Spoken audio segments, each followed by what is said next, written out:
The title of this story is The Shoe. Sorry I can't show you the shoe yet.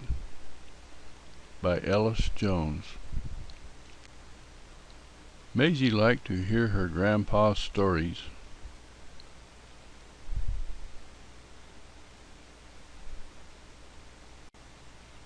One night after he had finished reading a story, she asked him to tell her about the shoe she had seen in the display case in the living room. Grandpa said, "I'll go get it." He left and soon returned with the shoe. He said, "Would you like me to tell you how I got this shoe?"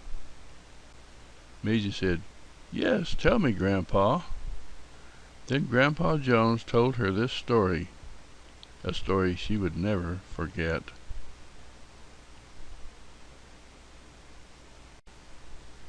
When I was a boy in the Pacific Northwest, one day I went with my family on a picnic in the National Forest.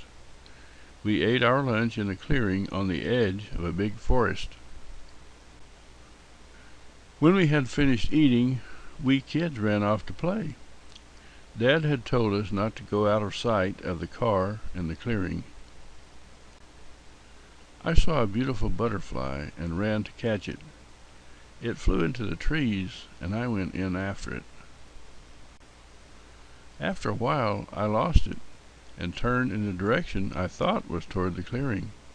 I hadn't gone far until I realized I must be going the wrong way. I yelled a few times, but no one came or yelled back. Then I realized I was lost. My dad had told us kids that if we ever got lost in the woods, we should stop and hug a tree.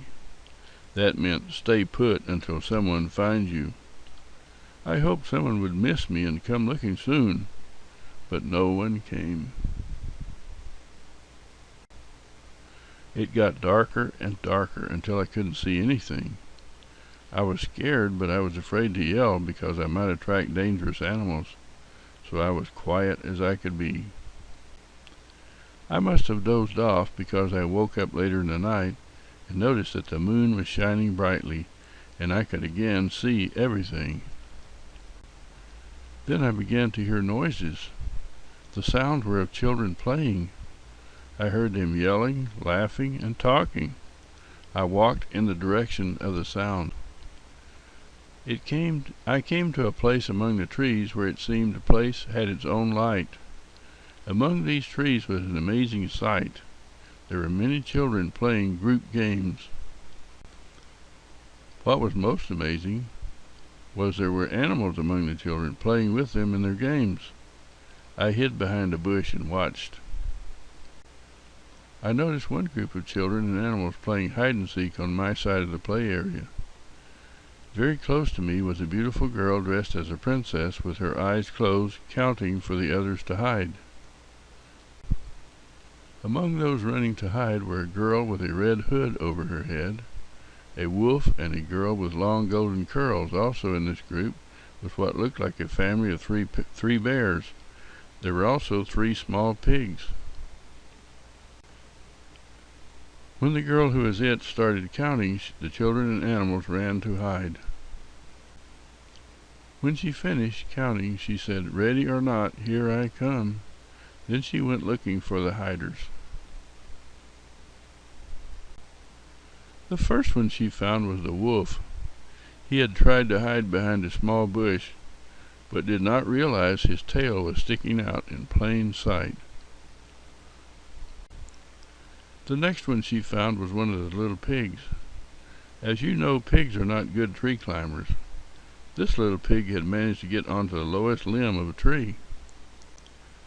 As he moved around to get comfortable, he lost his balance and fell out of the tree. But he was happy because he fell into a puddle of mud. As you know, pigs love wallowing in the mud. I think he was out of the game, at least for a while.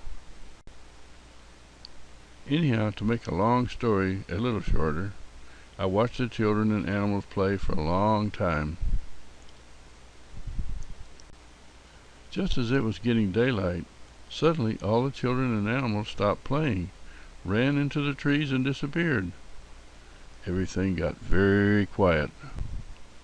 As I was wondering about what I'd seen, I remembered my dad telling me of an old legend that on Aesop's birthday, all the fairy tale characters come to life for one night of fun and games. I remembered that Aesop was the ancient Greek storyteller who told many of the fables that children learn even today. As I was thinking about this, I began to hear other noises. Many people were coming toward me. I heard people calling my name. My dad had organized a search party to look for me. I yelled back. Soon some people came to me. A short time after that, my dad came. I told him about what I'd seen in the clearing. He said I must have been asleep and dreamed the whole thing. He and I went into the clearing and looked around. Everything looked just as I had remembered it, but we didn't find anything in the clearing. Well, I should say we didn't find anything there except this glass slipper.